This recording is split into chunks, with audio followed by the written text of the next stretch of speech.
Hello and welcome to our new blog. My name is Dr. Sam Floriani and I am a chiropractor, a vitalistic expert, a self-proclaimed happiness guru, and by far the best dad joke teller on the planet. And so we're going to be doing small little video blogs like this one just because right now we are living in a world where we are time poor. We have bosses to look after, we have budgets to follow, we have kids to pick up from school, we have exams to pass. No matter who we are, what age we are often time poor, and health becomes a second, third, fourth or fifth priority until usually our body slaps us in the face and says, hey, start listening to me. So these little things here are just purely designed to help you have some information, thick and fast, and hopefully better act on that information. And it's funny I said that word act. This video blog is all about action versus awareness. Because we live in a world right now where we are bombarded with information. They say 2,500 stimuli every day hits us in the face, and we've now innately become driven to block that information out. Whether it's going to be billboards, radio ads, TV ads, we actually push things away from us, even though we may need some of it to come to us, but we have our filters up and our barriers there. So if we're living in this world where we have a bucket load of awareness or a bucket load of information coming towards us, but a lot of the time we don't act on that information. And I'm going to go and talk a little bit more about that right now. And so the first thing is awareness. We are all aware of one thing that if we did regularly, it would change our health outcomes in 12 months' time.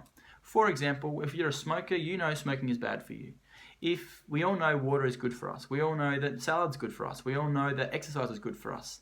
But if you ask yourself, what is one thing that if I did regularly and consistently for 12 months, it would change my health outcome? We all have one thing, for sure.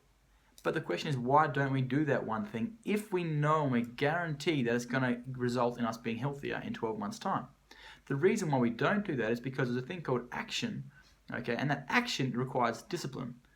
And if you have that one thing in your mind right now that you want to be able to do, or you think it could be a good idea, but it's like, oh yeah, but I'll do it tomorrow, or oh yeah, but I can't do it right now, then we need to find a way to bridge that gap between the awareness and the action.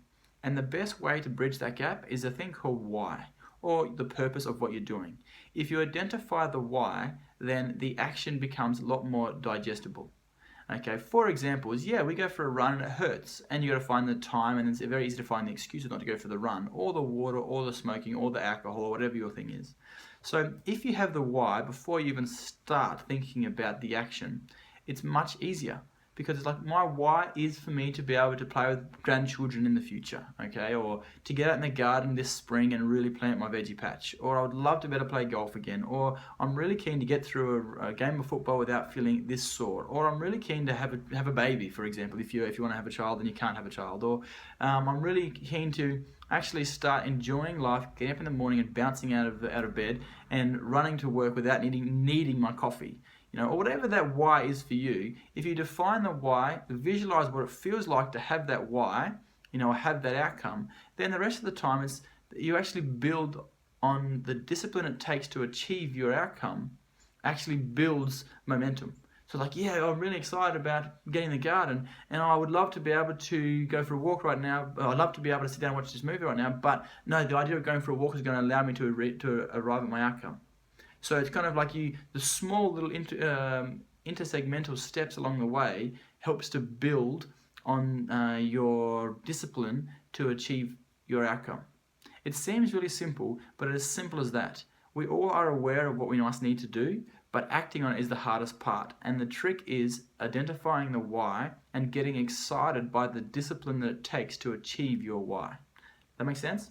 It's simply, again, is that the awareness is easy, but the action required needs a disciplinary step along the way to allow you to arrive at your outcome. Simple point, but very, very powerful. I've seen it all the time here with my clients. I see it all the time with my family and friends, and I've done it myself as well. So define your why. Once you have your why, action will become easy, and get excited by the discipline that it takes to get there.